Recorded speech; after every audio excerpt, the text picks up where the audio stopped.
Ijambo ry'Imana uyu munsi. Mugira mukurikira ikiganiro ijambo ry'Imana uyu munsi.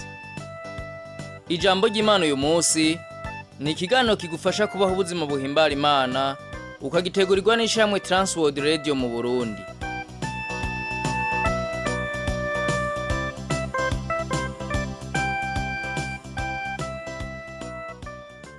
Ndakora mu kijenje mugenzi mukuze kino kiganiro ijambo ry'Imana uwo munsi. Kino kiganiro ugitegurirwa n'ishamwe TWR Radio y'i Burundi. Uri kumwe na Rohero I ndiko ndahigushikiriza. Mu kiganiro cyacu cy'uno munsi tuvugana ku matungo.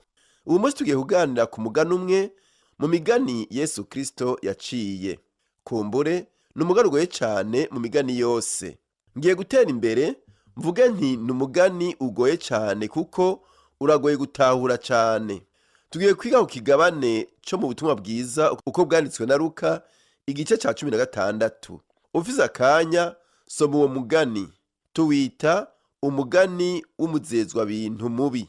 Namwe udafise Bibiliya hafi yawe ngiye guca nino uwo mugani. Turabona umuntu yari umuzezwa bintu bisigura ko yakorera shebuja, kandi akazi kiwe kwari ugucunga ubutunzi bwa shebuja. Yarajejwe ubutunzi bwose. Icyo yasohora cyose yaterezwa gusigarana urwandiko ruvyerekana, kandi akerekana amahera yakigurishije ko ayazorihwa eka n'ibindi. Nuko baraheza bamurega kwa shebuja ko asesagura ibintu vyiwe, ko adakora neza. Mu majambo nk'amwe ya Donald Trump, shebuja aca mubwira ati urakuwe. Araheza amubwira ko atagikwiye kuba umukuru w'abakozi wo mu rugo rwiwe. Yaciye akugwa. Uwo mukuru w'abakozi bo mu rugo aribaza ati mbega ndabigire gute ko databuja agira nkure mu gikorwa? Sinshobora kurima, binteye isoni no gusegerereza. Ndazi ico nkora ngo ninakugwa mu gikorwa bazontunge mu mazu yabo. Ahamagara abari n'imyenda ya shebuja bose umwe umwe, ababaza ivyo bafitiye shebuja. Ico gihe nta telefone zari bwabeho. Kumbure yarungitse ubutumwa canke yaragiye kubaraba. Aramubaza ati databuja umufitiye amadolari angana gute? Reka duhindure amahera yo muri uwo mugani mu madolari, tugereranye gusa. Umufitiye amadolari 100. Akira ikete ryawe wandike ko amadolari 50. Araheza abaza uwundi atufitiye databuja amadolari angahe? Amadolari 40. Akira ikete ryawe wandike amadolari 20. Nuko aja kuraba uwundi, bose ahagenda abagabaniriza ideni igice. By'ukuri bwari bube gito, ariko harimwo ubwenge bukomeye. Yesu avuga ko isi ifise ubwenge bwayo n'amayeri yayo, kandi aranegura ingene rimwe na rimwe abakristo batagira ubwenge. Ntibashobora kwibaza ku bintu uko vyogenda neza. Yesu arashima uwo muzezwa bintu mubi. Ntamushima kubera ari umube gito. Nonaha ashima iki? Reka turabere hamwe uwo mugani tuwuca nino turabe ico Kristo atwigisha muri uwo mugani. Ubu naho tugiye kuraba ikindi ciyumviro gisa n'ikidatomoye ku bakristo bamwe bamwe, kuko kiragoye. Igihe cyose utanguye kuvuga ivyo kwirundaniriza ubutunzi mu ijuru, hari abantu baca bavuga ngo oho, tuvuze kwitonesha ku Mana, canke tuvuze ko hari icyo dushoboye imbere y'Imana mu byo dukora. Inyishu nziza ni oya, oya, oya, nta kibazo. Ntushobora kwemegwa n'Imana. Nta kintu na kimwe wokora kugira uronke imbabazi zayo canke urukundo rwayo. Ni ijambo ritandukanye cyane. Ni ubwiza ijuru riduha. Kandi hari mirongo itari mike muri Bibiliya, atari uwo murongo wonyene wo mu butumwa bwiza uko bwanditswe na Luka igice cya 16, ariko nk'akarorero mw'ikete rya Pawulo mweranda, ikete rya mbere yandikiye Timoteyo igice cya 6 umurongo wa 19, ni ikibazo cyo gushira umwete gusa n'ibindi. No kwirundaniza ubutunzi mu ijuru bisa n'ivyo. Henshi muri Bibiliya birimwo. None ivyo bisigura iki? Ndibaza ko ari ikigereranyo ku bantu.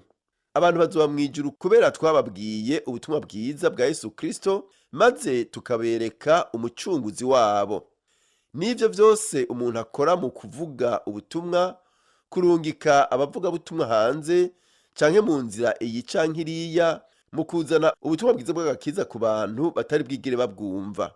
Ivyo dukora vyose muri ubwo buryo tuzobishumbushwa n'Imana mw'ijuru. Ariko iyo ngero ni iyihe? Ingero ntibisiguritse, ntavyo batubwira neza, ariko ndashobora kwibaza ko imwe mu mihezagiro ari uko aho tuzoshikira mw'ijuru abantu bazodutumbera bagaheza bakavuga bati, ndahimbawe no gusubira kukubona. Uribuka umunsi wadufasha tukiri kw'isi? Uribuka igihe twari tugowe ingene waje ukatugirira ubuntu? Yesu akoresha ico kigereranyo aho avuga ko ku munsi w'imperuka azovuga ati, ivyo mwakoreye umwe muri abo bato, abato muri bo abakristo b'intege nke, kumbure b'abana, kandi washobora kuba ari umuntu akuze afite intege nke mu kwizera, afite nk'ukwizera k'umwana. Ivyo mwakoreye umwe muri abo ni jewe mwabikoreye. Arabanaya kandi urutonde akavuga ati, mwarahaye amazi yo kunywa abanyotewe, mwaragaburiye abashonje, mwaragendeye abari mu gasho n'ibindi. N'ibikorwa vyose dukora mu guhesha Kristo icubahiro mw'izina ry'Imana. Ivyo bisigura gufasha aboro no gufasha abakene. Kumbure n'ivyo bintu bito bito mwakoreye abantu mwoba mutibuka, Imana izobibahembera mw'ijuru. Havuga ko bamwe bazokwakaka nk'inyenyeri zo kw'ijuru, bamwe bazokwakaka nk'izuba. Bishoboka ko hazoba hariho uburyo bw'uko tumenyana mw'ijuru. Ninde abizi? Sindabitahura neza kurusha abandi, ariko abazoba barashikije ubugombe bw'Imana bazobibona. Kumbure n'umuntu atigeze aba maso aha kw'isi. Rimwe na rimwe amazina ya ba rurangiranwa yama ariko aramamara hose. Abantu bose bakaba bariko barabahayagiza bavuga ko ari bitangaza, eka n'ibindi.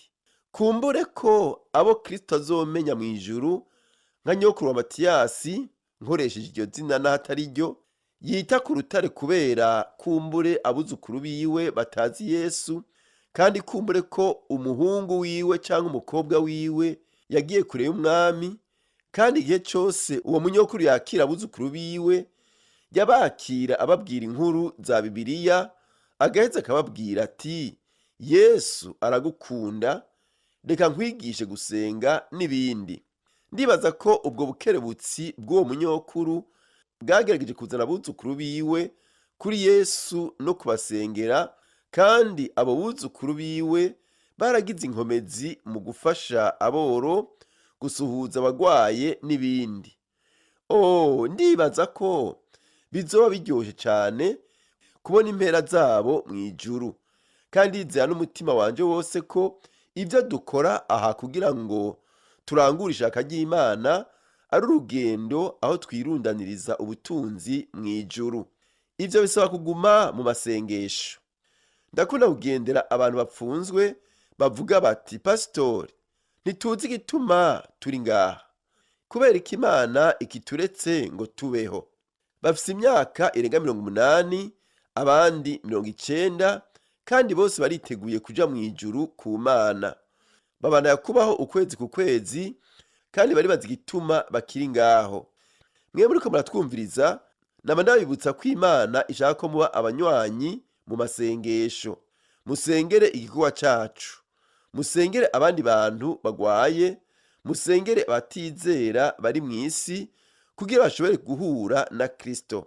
Ubwo niwo munezero wacu, aho kwidodomba ku masaha abantu bamara mu masengesho no kwambaza Imana. Birahimbaye cane. Ico nico Kristo ashaka. Kristo araba mu mutima, araba indani. Isi iraba inyuma, igerageza gutahura ubwoko bw'imodoka unyonga, bageza kubaza igiciro c'inzu ubamwo, eka n'ibindi. Ndashobora kwibaza ko muri ico gihe aha turiko turavuga ubu butumwa, hari abantu bariko baravuga bati, oya, ntumbwire ko Pasitori nawe agiye gusubira kuvuga ivy'amahera, Kristo yaravuze cyane ibijyanye n'amahera. Namba ubona hari aho bihuriye, namba uzi isano ico ari cyo, urashobora kubirondera. Ni kangahe isezerano rishasha rivuga gusenga? Urafite iciyumviro? Gerageza wibaze. Gusenga ni ikintu cyiza cyane, kandi Kristo yaravuze vyinshi ku gusenga. Mw'isezerano rishasha, ijambo gusenga rivugwa inshuro zirenga 500. Ni nyinshi. Canke fata ijambo kwizera. Niwarondera ijambo kwizera, uzosanga ryo rivugwa kenshi cyane gose gusumba gusenga. Rirarenza inshuro 500. Ni ikintu gikomeye cyane. Mw'isezerano rishasha, ukwizera kuvugwa kenshi gusumba gusenga inshuro zirenga 500. Ni ikintu dutegerezwa kwiga utahura. Abaruhijwe no kumva ivy'amahera, murashobora kwibaza inshuro mw'isezerano rishasha amahera avugwa mu nyigisho za Kristo no mu vyanditswe vyeranda Pawulo yanditse, eka n'ahandi. Mw'isezerano rishasha twavuze ko ijambo gusenga rivugwa inshuro 500. Ukwizera rivugwa inshuro zirenga 500. Amahera nayo avugwa inshuro 2,000. Ni ikintu gikomeye cyane. Arigishwa ko cyane muri Bibiliya inshuro nyinshi kugira dutahure ko amahera atara yacu, n'ay'Imana, kandi arafise impamvu n'uburenganzira bwo kuyavuga. Mutegereza kwiyumvira cyane, kwibaza ko iyo mugiye mu rusengero, ko mugiye mu rusengero aho pasitori yama ariko aravuga amahera, muvuga muti nakora umurimo neza wo kuvuga ubutumwa. Umurongo umwe kuri 6 mw'isezerano rishasha uvuga ku mahera, kandi iyo atavuze ijambo ku mahera mu 60 haba hariho ikitagenda neza mu kwigisha kwiwe. Urazoca umurongo uheze umubwira uti, pastori, turazi ko Yesu yigishije cyane ku mahera, twashaka kubitahura cyane, tubwire kuko turakeneye kuvyumva, turakeneye kuvyumva, turakeneye kuvyumva. Uwo mugani kandi uduha agaciro. Twirundanirize ubutunzi mw'ijuru n'abantu. Abantu bazobayo kubera twababwiye ubutumwa, canke twabafashije, ishirahamwe ryacu ryabafashije, eka twabafashije ivyo dushobora vyose kugira bizere Kristo. Imana rero igushoboze kuvuga ubutumwa mu buryo bwose, mu mvugo no mu ngiro. Imana iguhezagire wewe wumva watahuye gukorera Imana mu buryo bw'ivugabutumwa, haba mu gutanga uburyo bwawe canke mu gutanga umwanya wawe. Dusenge. Mana Data wa twese uri mw'ijuru, turagushimiye ko wama udukebura mu buryo bwose. Turatahuye ko ubutumwa buvugwa mu mvugo no mu ngiro kugira ngo vyose bigire ikimazi. Turagusavye kubitahura, dusabiye kandi abumvirije kino kiganiro gutahura ko dukwiye gushira ubutunzi bwacu mu kuzana abandi muri Kristo Yesu. Urakoze kuvyumvise, tubisabye mu izina rya Yesu Kristo umwami n'umukiza wacu, amen. Ikiganiro cyacu cy'uno munsi kigarukiye ngaha, nawe ubutaha.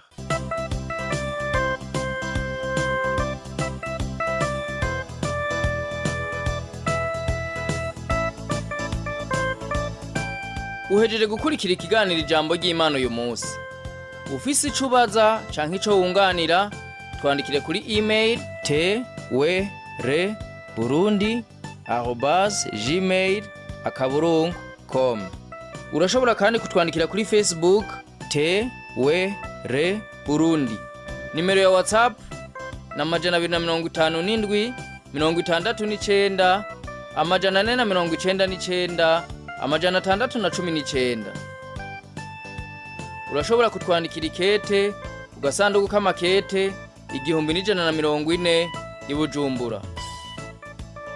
Telefone yo mu biro ni 22 24 26 57.